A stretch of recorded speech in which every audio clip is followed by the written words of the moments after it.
ओम सूर्याय नमः। भगवान सूर्य की कृपा सदा सर्वदा आप पर बनी रहे। सबसे पहले आप सभी को आंवला नवमी की या फिर अक्षय नवमी की हार्दिक शुभकामनाएं। अगर आप भी आंवला नवमी की व्रत कथा सुनना चाहते हैं तो हमारे इस चैनल पर उसकी वीडियो अपलोड हो चुकी है। उसकी लिंक मैं आपको डिस्क्रिप्शन बॉक्स में दे दूंगी। अगर आप चाहें तो वह व्रत कथा सुन सकते हैं। तो चलिए आज की वीडियो शुरू करते हैं। धार्मिक मान्यताओं के अनुसार महर्षि कश्यप और देवी अदिति के गर्भ से भगवान सूर्य का जन्म हुआ था। विशेष रूप से रविवार और सप्तमी का दिन सूर्य देव की उपासना के लिए उत्तम माना गया है। भविष्य पुराण के अनुसार जो मनुष्य सूर्य की उपासना करता है उसे आरोग्य, ऐश्वर्य, धन और संतान की प्राप्ति होती है। ज्योतिष शास्त्र के अनुसार नवग्रहों में सूर्य देव को सबसे विशेष स्थान प्राप्त है एवं सूर्य को पिता, पुत्र, प्रसिद्धि, यश, तेज, आरोग्यता, आत्मविश्वास और इच्छा शक्ति का कारक माना गया है। तो आइए हम भी अपने जीवन में भगवान सूर्य जैसा तेज प्राप्त करने के लिए पाठ करें आदित्य हृदय स्तोत्र का हिंदी में।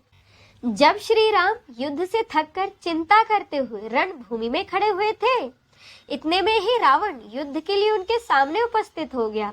यह देख महर्षि अगस्त्य जो देवताओं के साथ युद्ध देखने के लिए आए थे, भगवान श्री राम के पास जाकर बोले, सबके हृदय में बसने वाले महाभाव राम, यह गोपनीय स्तोत्र सुनो। वत्स, इसके जप से तुम युद्ध में अपने सभी शत्रुओं पर विजय पा जाओगे। इस गोपनीय स्तोत्र का नाम है आदित्य हृदय। यह परम पवित्र और संपूर्ण शत्रुओं का नाश करने वाला है। इसके जप से सदा ही विजय की प्राप्ति होती है। यह नित्य अक्षय और परम कल्याणमय स्तोत्र है। संपूर्ण मंगलों का भी मंगल है। इससे सब पापों का नाश हो जाता है। यह चिंता और शोक को मिटाने तथा आयु को बढ़ाने वाला उत्तम मार्ग है। भगवान सूर्य अपनी अनंत किरणों से सुशोभित है। यह नित्य उदय होने वाले देवता हैं।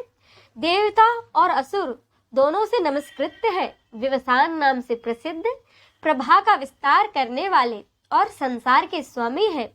तुम इनका ऋषिमते नमः, समुद्यन्ते नमः, देवासुर नमस्कृताय नमः, विवस्ते नमः, भास्कराय नमः, भुवनेश्वराय नमः, इन मंत्रों के द्वारा पूजन करो।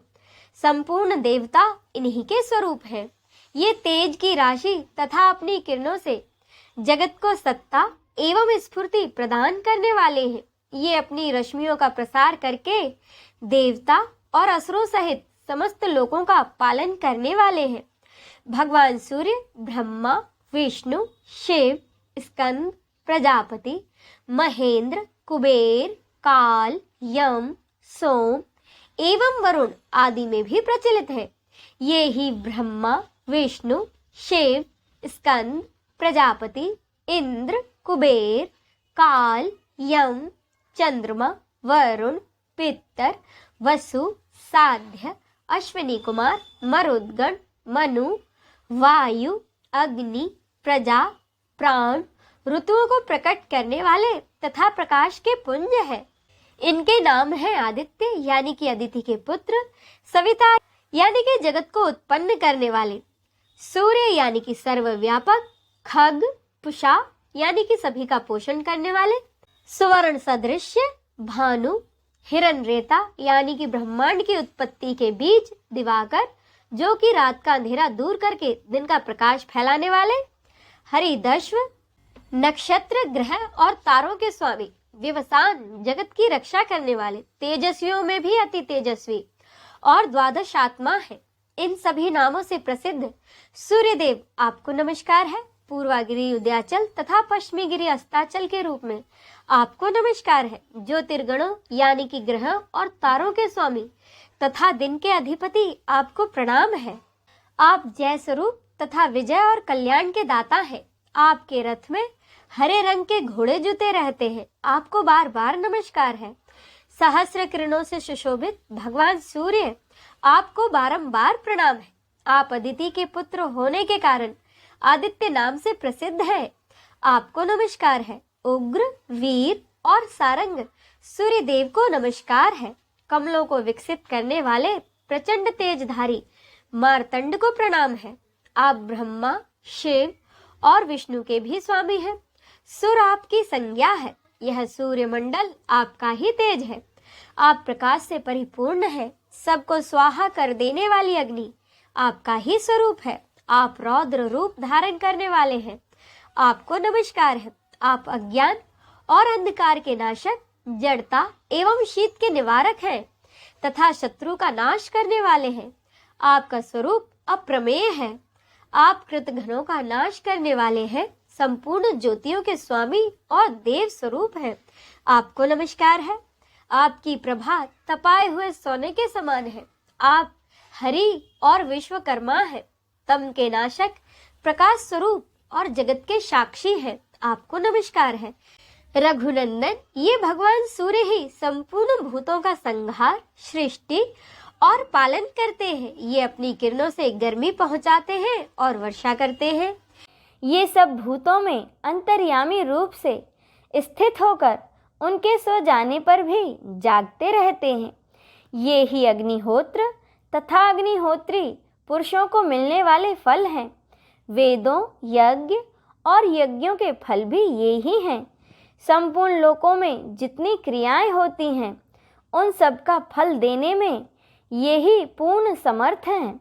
राघव, विपत्ति में, कष्ट में, दुर्गम मार्ग में तथा किसी भी भय के अवसर पर जो कोई पुरुष इन सूर्यदेव का कीर्तन करता है, उसे दुख भोगना नहीं पड़ता।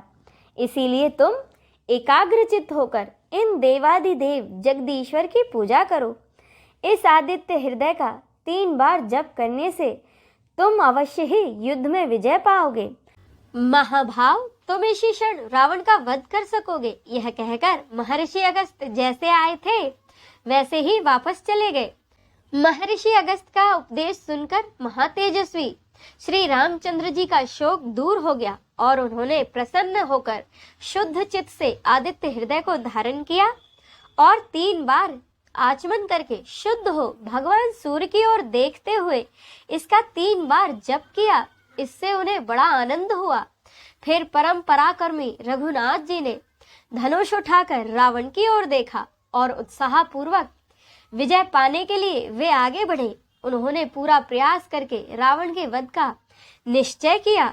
उस समय देवताओं के बीच में खड़े हुए भगवान सूर्य ने प्रसन्न होकर श्री रामचंद्र जी की ओर देखा और निशाचर राज रावण के विनाश का समय निकट जानकर हर्ष पूर्वक कहा, हे रघुनंदन, अब जल्दी करो। इस प्रकार भगवान सूर्य की प्रशंसा में कहा गया और श्री वाल्मीकि रामायण के युद्ध कांड में वर्णित यह आदित्य हृदय स्तोत्र मंत्र संपन्न होता है।